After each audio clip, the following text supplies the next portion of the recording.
Olá, tudo bem? Esse é mais um vídeo que visa ensinar algumas técnicas de estatística e de psicometria a partir da utilização de softwares. Esses vídeos todos são oferecimento do IBNEC e do IBNeuro da Nova, e hoje a gente inaugura uma nova parte de instrução no nosso canal, que é relacionada à consultoria e a pesquisas, a artigos publicados. Recentemente, aqui na PUC, nós publicamos esse artigo que fala sobre a relação entre dor, afeto e memória em corredores. Foi uma pesquisa muito bacana, foi inspirada numa pesquisa polonesa que foi feita da seguinte forma.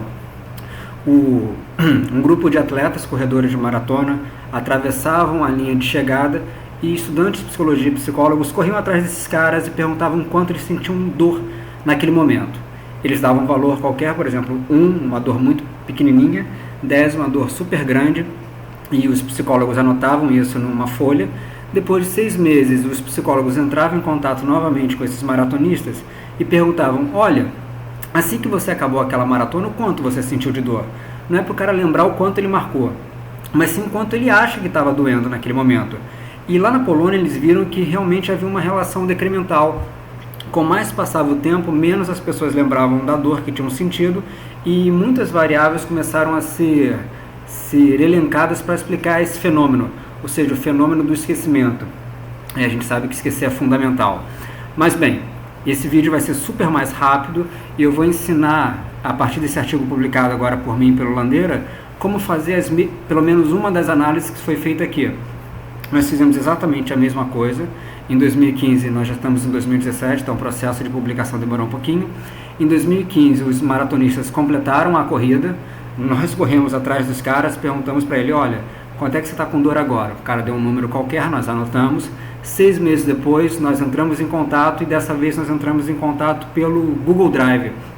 O Google Drive é uma excelente plataforma para que a gente consiga fazer essa coleta de dados online. Vou fazer do zero. Então aqui está o artigo. O artigo chama Porcelanas Inquebráveis, Dor, Afeto e Memória em Corredores. Esse nome é de propósito, pelo que nós descobrimos em relação às nossas análises. Então, beleza. Como vocês sabem, aqui a gente tem os nossos slides que nos ensinam um pouquinho, e eu estou super atrasado, né? Pronto, 2017, agora está certo. E eu vou mostrar o passo a passo. O primeiro grande passo dessa nossa pesquisa é entender pelo menos um pouquinho de pressuposto teórico. Pesquisas longitudinais como essa que a gente está fazendo, primeiro, não são estacionárias. Eu não tenho uma série estacionária, eu tenho uma série histórica, uma série longitudinal, e nesse caso o sujeito como seu próprio controle. Normalmente a gente acaba por utilizar muito a mesma definição, a mesma palavra para coisas um pouquinho diferentes. Nós estamos trabalhando aqui com uma série histórica, ponto. Economistas e psicólogos vão concordar que uma série onde o tempo passa é uma série histórica. 2016, 2017, 2018, por aí vai. Agora, quando a gente fala uma série longitudinal na psicologia, a gente entende isso como o mesmo sujeito em 2016 vai ser avaliado em 2017, o mesmo sujeito em 2017 vai ser avaliado em 2018. Se a gente pudesse fazer uma distinção, ou até mesmo uma classificação dos termos, série histórica, o mesmo fenômeno é avaliado com o passar do tempo. Então, inflação em 2000, inflação em 2010, e inflação em 2020. O mesmo fenômeno, inflação, passar do tempo. Série longitudinal é uma série histórica, só que o mesmo objeto é avaliado no passar do tempo. Então, série histórica, mesmo fenômeno; série longitudinal, o mesmo objeto. E a gente tem um requintismo teórico, não é? Que a gente fala que isso é sujeito como seu próprio controle. Na verdade, o T0, que é a baseline, ou T1, como vocês quiserem, é a primeira medida do cara.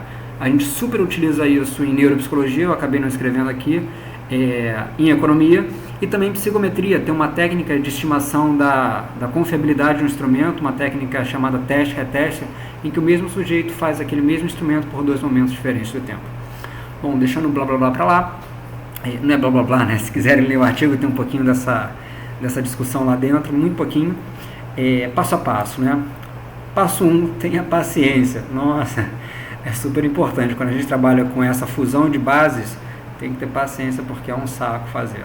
Mas agora o passo 1 certinho, né? Eu estou aqui no Google, tô falando que nem velho, né? Eu acessei o Google Drive, onde eu coloquei meu survey, e eu vou procurar meu survey lá. Depois de 6 meses, aqui a avaliação dos atletas que correram a maratona. E eu tenho aqui no Google Drive, que é uma plataforma super interessante para que a gente faça esse tipo de pesquisa.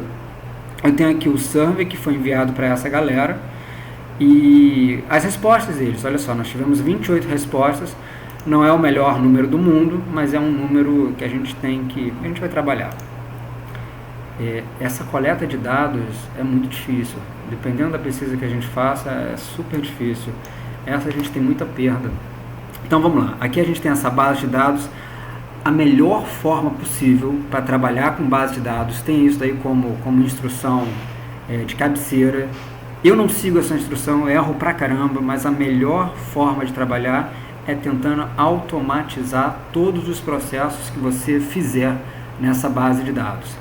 Automatize absolutamente tudo. É o que eu vou tentar fazer, sinceramente. Eu estou começando do zero. Então, eu vou baixar isso daqui para mim, ou seja, eu não vou Ctrl+C e Ctrl+V, eu vou baixar essa planilha com formato de vírgula.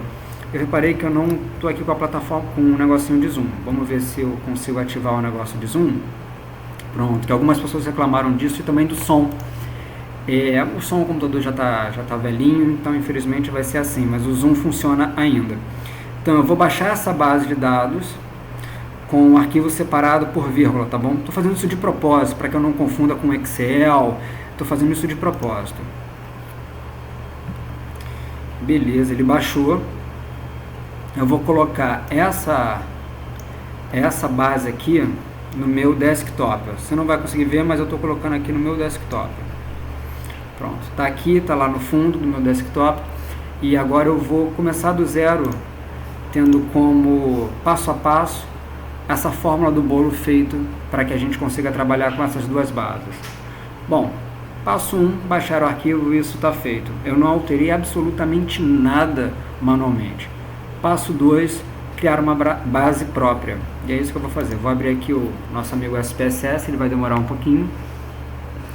E eu vou transformar essa base que eu tenho com todos os dados separados por vírgula em SPSS. Vai ficar muito mais fácil de trabalhar, vocês vão reparar isso. E a primeira base de dados, eu não falei isso para vocês, já foi feita em SPSS, ou seja, nós fizemos essa pesquisa com os maratonistas, então logo nós voltamos ao laboratório, um estagiário passou o que estava em papel, ou seja, o que estava no meio físico, para SPSS. Então nós já temos uma base escrita assim, base 1. Bom, passo 2, né? Vamos ver se é o passo 2. Passo 2, colocar aquela base separada por vírgulas em uma base usável em SPSS. Então aqui, olha só, está no desktop. Aqui é aquela base que eu falei, que é o T1. Eu vou pegar essa nossa base separada por vírgulas, olha, que é essa avaliação dos atletas que participaram da maratona. Vou abrir e vou deixar o SPSS me dar as instruções. Bom, aqui no assistente de importação ele localizou que eu tenho várias informações. Não sabe ainda como essas informações estão codificadas. Muitas vezes a gente entende isso em pesquisa social como microdados. Beleza. As minhas variáveis estão organizadas de uma maneira delimitada, elas estão separadas por alguma coisa específica. Os nomes das minhas variáveis estão na primeira linha, então eu vou colocar aqui, olha, sim, e ele vai entender que a primeira linha, ela tem meu dicionário de variáveis está ali. No próximo eu vou colocar, ele já marca que meus dados começam de fato na segunda linha, que cada linha representa um caso, que eu quero todos os casos. Beleza. E aqui eu vou falar que que meus arquivos não estão separados por espaço, tá vendo? Aqui ele vai errar, mas sim por vírgula. Bom, tá aqui. Ele vai reclamar que tem muito nome que não pode ir em variável, por exemplo, esse diritio. Reclamou. Mas olha, eu vou deixar assim mesmo, você vai entender já já o motivo. Mas ele sabe quais são as variáveis que eu tenho aqui e ele mais ou menos listou para mim. Então, vou dar um próximo. Ele mostrou aqui uma planilha provisória em que tem essas variáveis todas. Agora ele vai fazer a nossa base. Vamos lá. Beleza. Essa nossa base tem as variáveis lá do Google, com o nome das variáveis do Google. E aqui eu tenho todas as informações que eu preciso. Beleza. Outro passo. Então já tenho aqui essa variável chamada sem título 2. Vamos lá no nosso slide. Criar variável chave âncora. Mas eu não deixei aqui uma coisa muito importante. Eu tenho que trabalhar com duas bases ao mesmo tempo. Então, vamos lá. Vou botar aqui, abrir a base inicial. Google, SPSS, criar variável, agora sim, criar variável âncora, mesclar os dados, agora está certinho. Então, o que eu deveria ter feito logo no início é abrir a base inicial, que é esse T1. Vamos lá. Beleza, repara só, essa aqui é a base inicial que o estagiário fez pra gente. Essa base chama-se Database T1. E aqui tem uma identificação do questionário, e-mail do nosso participante, quantos quilômetros ele correu e por aí vai, tudo que está descrito no artigo. A segunda base nós acabamos de fazer, nós fizemos juntos, que é a base T2. Veja só, eu preciso anexar ou criar uma nova base em que eu tenha T1 e T2, mas conjugados por pessoa, pareada, esse é o termo correto, por pessoa em T1 e T2. E eu não vou fazer isso na mão, né? Porque senão eu vou errar. Antigamente nós utilizaríamos o Access para fazer essa ancoragem. Ancoragem é um termo da psicometria, não é melhor, mas para fazer essa fusão de bases. O SPSS nos permite fazer isso a partir de uma ferramenta muito bacana que está aqui, em dados. Então eu vou aqui trabalhar com a minha primeira base e com a minha segunda base ao mesmo tempo. Eu sei que eu tenho e-mail em T1 e eu sei que eu tenho aqui em algum canto o e-mail em T2, está vendo? Que inclusive foi nomeado de uma forma incorreta, mas eu sei que eu tenho esses dois e-mails. Eu posso tentar procurar manualmente, por exemplo, esse cara aqui, Leonardo, se está aqui e tentar achar essa pessoa lá. Poxa, vai ser uma complicação e vai totalmente de forma contrária àquilo que eu falei no primeiro momento, que é tente não trabalhar manualmente com seus dados. Então o que eu vou fazer? Eu vou aproveitar que todas as características dessa variável e-mail, então em T1 e e-mail, como está nas duas, vai ser minha variável critério, minha variável chave. Então aqui T1 eu vou simplesmente copiar, ó, editar, copiar. Ele está copiando aqui as propriedades dessa variável, tá bom? Ele está copiando as propriedades dessa variável. Eu vou aqui em T2, eu sei que o e-mail está nesse após alguma coisa, então eu vou aqui nesse após alguma coisa, ó. Tá? Essa aqui é o e-mail do participante. Eu vou colar, editar, colar. Olha só, e-mail em T1, e-mail em T2 estão exatamente iguais, tá? Então, as propriedades da variável, que é uma variável que vai ser minha variável chave, uma variável âncora, estão exatamente iguais. E aqui, nessa minha base aqui, que eu fiz agora, eu quero só saber o quanto ele sentiu de dor. Então, eu vou procurar onde ele alocou a dor, ó. Vamos lá. Lembrando da sua corrida, o quanto você sentiu de dor. Aqui eu vou chamar só para que eu consiga entender as minhas bases de T2. Você poderia deixar assim, mas eu vou chamar de T2 de propósito. Então, dor T2. Beleza. Eu só preciso disso em relação às variáveis. E fundamentalmente, agora eu tenho, para que o que eu vou fazer agora funcione, eu tenho que listar as variáveis de baixo para cima, ou seja, de ordem ascendente. Então aqui em T1 eu vou em e-mail, classificar em ordem ascendente. Eu vou fazer a mesma coisa no e-mail de T2. Então vamos lá, T2 e-mail, opa, olha aqui, cliquei errado. T1, T2, classificar em ordem ascendente. Beleza. Então aqui eu tenho as duas variáveis, as duas bases, com os e-mails classificados em ordem ascendente. Agora vem a mágica, olha só. Dados, mesclar arquivos. Eu não vou adicionar caso, eu vou adicionar uma nova variável, ou seja, eu quero T2 aqui. Então, T2, adicionar variáveis. Aqui ele já localizou que eu tenho uma base aberta, então vou aceitar essa base aberta, vou continuar. Ele automaticamente já localizou quais são variáveis diferentes, ó. Essa variável aqui que tem um asterisco está só no conjunto de dados ativos. Essa variável aqui, olha só, a gente vai rapidamente ver o T2, está só na outra base. Então ele já sabe quais são as variáveis que estão numa base e quais são as variáveis que estão em outra base. Agora ele ficou confuso, porque o e-mail está nas duas, exatamente igual, então ele excluiu. E é isso que a gente vai pegar para a nossa variável chave, variável âncora. Então, e-mail está nas duas. Então, olha só, combinar casos em variáveis chave. Ok. E vou jogar para cá. É muito importante que eu diga que os casos são classificados em ordem. Foi o que eu acabei de fazer, ou seja, eu acabei de listar os casos de maneira ascendente e ele já automaticamente entendeu que ambos os arquivos fornecem casos. É isso, olha, ok, ele vai me dar essa advertência, é importante que a gente entenda e lê essas advertências para não errar. E agora eu tenho pronto, ele já fez, aqui é o nosso output, olha lá, ele fez, inclusive pediu para ter um certo contato, porque tem alguém aí que parece que não tem alguma coisa estranha.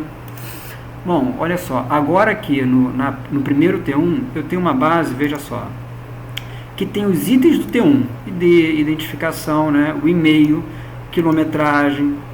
Agora tem o T1 e o T2, ó.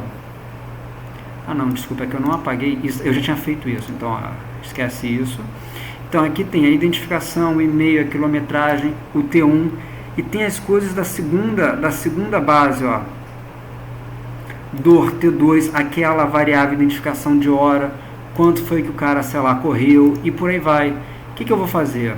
Isso daqui era só a segunda base e daqui para cima é só a primeira base. Eu vou colocar lá uma do ladinho da outra e repara só o que vai acontecer.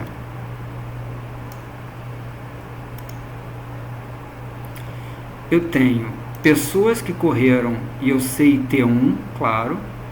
E eu tenho pessoas que participaram da pesquisa, ou seja, pessoas que fizeram tempo T1 e tempo 2. E tenho muita perda. Eu tenho muita perda de segmento. Pesquisa assim tem muita perda de segmento. Beleza, voltando aqui para o nosso slide, repara só. Eu abri a base inicial, eu baixei do Google Drive para o meu computador, eu criei uma base própria de uma maneira automática e criei uma variável âncora e separar as outras, que foi o e-mail. E eu criei um outro nome que foi DOR-T2 para me dar um help para que eu entenda, uma base tem que ser comunicável. Eu fiz dados, mesclar, e antes eu tinha classificado de forma ascendente, classificar corretamente. Novamente, eu estou vendo que tem gente em T1 que não se repetiu em T2 e tem gente em T2, isso aqui é o melhor dos mundos. Ó, o cara foi avaliado em T1, o cara foi avaliado em T2. Então eu vou utilizar uma outra função do SPSS para que ele me auxilie a identificar quais são os participantes no primeiro momento e no segundo momento.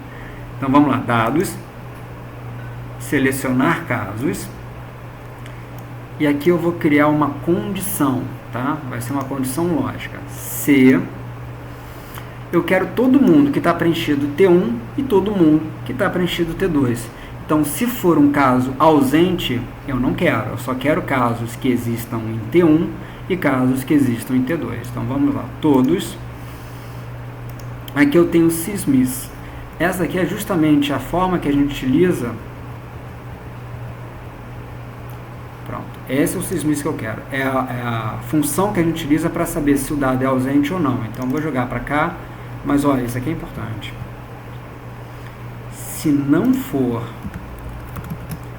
então not, caso ausente em T1, opa. Então, se não for caso ausente T1 e se não for caso ausente em T2. Então, vou lá no sysmiss, vamos achar. Então, se não for caso ausente em T1 e se não for caso ausente em T2, fecha. Aqui você tem uma condição lógica, dá ok. Poxa, super fácil, ó. 1, 2, 3 e voilá. Ele deixou para mim somente aquelas pessoas que correram em T1 e aquelas pessoas que correram em T2, ou seja, ele só preservou para as análises serão apenas feitas com os participantes que eu tive segmento. Aquela perda de segmento ele joga fora. Joga fora não, né? Ele não usa. Então o 6 eu continuei. Esse cara aqui ficou, essa pessoa aqui ficou. Vamos voltar lá pro nosso artigo. Caramba, quanto artigo?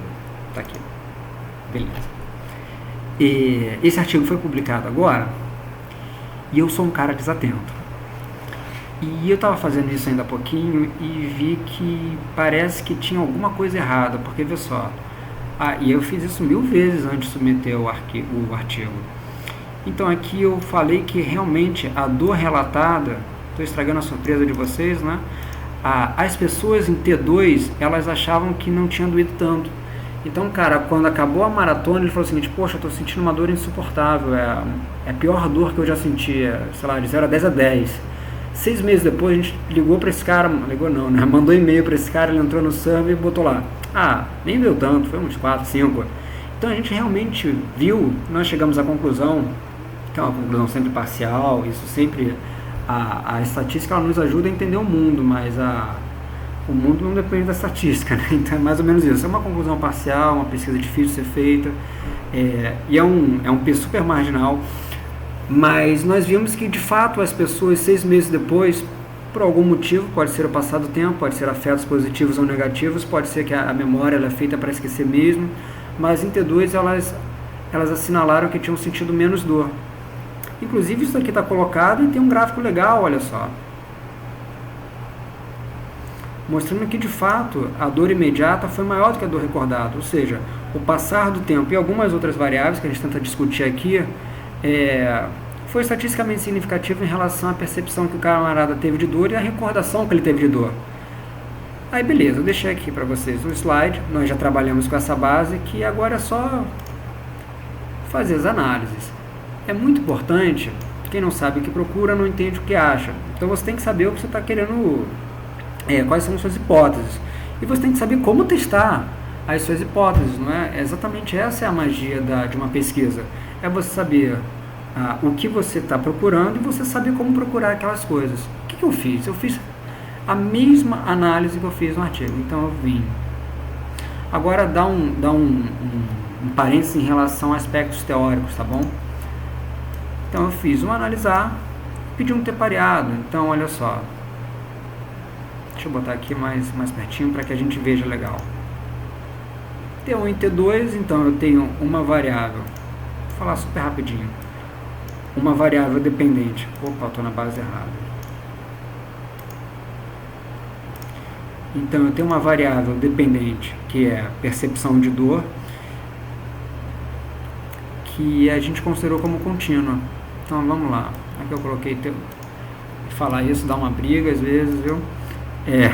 Poxa, em T1 e em T2, então aqui eu tenho o mesmo participante em T1 PEN, e o mesmo participante em T2, dor T2. Ou seja, eu sei que essa variável eu criei agora, eu nomeei essa variável agora. Eu quero um ter pareado e mandei rodar. Legal. E falei, caramba, vamos ver aqui qual foi o resultado que ele me apontou. Realmente, segundo esses nossos dados, houve uma diferença. Então, vamos lá. Houve uma diferença em 23 participantes, né, que foram aqueles que eu tive segmento, em T1 e T2. Fiquei já mais feliz. Mas foi uma diferença que quando a gente analisa o valor do P, vamos jogar para cá, que de propósito eu não estou entrando no aspecto teórico, então quando a gente avalia o valor do P, foi uma diferença que, olha, não diz nada, uma diferença estatisticamente não significativa, ou seja, nós falhamos em rejeitar a hipótese nula, ou seja, pela guisa da estatística, não há diferença. Aí eu falei, caramba, será que minha desatenção chegou nesse ponto?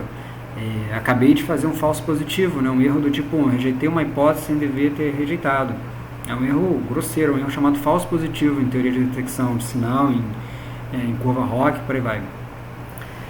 Não. O que depois eu reparei? Veja só. Essa aqui é a nossa base aberta. É muito importante, é muito importante você falar isso para o seu estagiário. É muito importante que os e-mails sejam essa variável que nós utilizamos como uma variável âncora, que antes eu falei variável critério, mas não é um bom nome, que variável critério é variável dependente, mas essa variável que nós utilizamos como variável âncora, variável chave, repara, essa pessoa aqui, essa FEH3S, ela participou em T1, claro, e participou em T2, só que aqui o S está em maiúsculo, aqui o S está em minúsculo. E isso fez com que eu perdesse poder, não é? Poder é justamente relacionado a duas condições. O relaxamento da sua significância, normalmente a gente trabalha com 0.05, e a quantidade de participantes, não é? O poder é 1 menos beta, que é o falso negativo. Então veja só, essa menina aqui, ou menino, eu não sei, ela participou das duas etapas e eu não consegui fazer isso, ou seja, eu não consegui listar ela corretamente. Então é extremamente importante que sua base tenha as 3 características. Ela tem que ser... Você tem que confiar na sua base, esse é o primeiro ponto, né? E para confiar você tem que ter uma base que ela seja consistente. Primeiro grande C, uma base de dados tem que ser consistente. O segundo grande C, uma base de dados tem que ser comunicável. Outros pesquisadores, eles têm que entender o que sua base está falando. Então, abriu, a pessoa sabe o que é quilômetro, o que é dor, o que é afeto positivo, afeto negativo, o que é memória. Então, a base tem que ser consistente, uma base tem que ser confiável, uma base tem que ser comunicável. São esses 3 os grandes Cs da base, de uma base de dados, que vai permitir que você trabalhe de uma maneira mais interessante, né? Aqui que eu fiz, vamos lá. Agora isso daqui é um plus. Eu tinha jogado isso no R há um tempinho atrás, então olha só para que você entenda que o que você faz no SPSS, que é um programa pago, você consegue fazer facilmente no R. Para que a gente entenda se isso aqui foi certo ou errado, a gente vai rodar uma análise no R.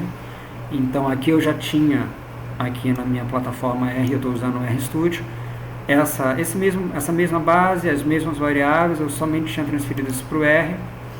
Eu posso fazer isso pelo R Commander, eu posso pedir um teste T, então é o que eu vou fazer, olha só. Vamos ver se eu vou acertar. Um teste T, e eu quero pegar o T1, aquela primeira variável, quero pegar o T2, que é a minha segunda variável. Eu sei que a minha lógica de pesquisa é a primeira variável é maior do que a segunda. Então, não, acho que é assim, greater. Vamos ver qual que... Será que tem isso? Acho que não. E que é pareado. Será que eu acertei? Vamos ver.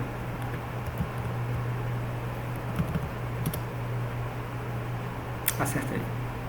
Então aqui eu rodei um teste T, em que ele comparou a diferença da média em T1 e em T2. Eu parti com uma hipótese alternativa que T1 maior do que T2, e eu tenho dados pareados, ou seja, sujeito como seu próprio controle. E agora eu vi que tudo bem, deu certinho, olha só. Esses valores aqui são os valores que você encontra no nosso artigo, que mostra a relação que a memória tem com o tempo e com afetos em corredores. Bom, esses arquivos aqui vão lá para a Nova, www.anovabr.com. Aqui eu já tinha colocado, para que vocês possam entender depois, o passo a passo com imagens, eu acho que isso dá uma ajuda. O artigo foi publicado esse mês de fevereiro. Se você está vendo isso no futuro, esse vídeo está sendo gravado num sábado à noite de fevereiro de 2017, Revista Brasileira de Prescrição e Fisiologia do Exercício. E esse vídeo é um oferecimento do IBNEC e do IBNeuro da Nova. Qualquer coisa, deixa um comentário pra gente. Um super abraço para vocês e até a próxima.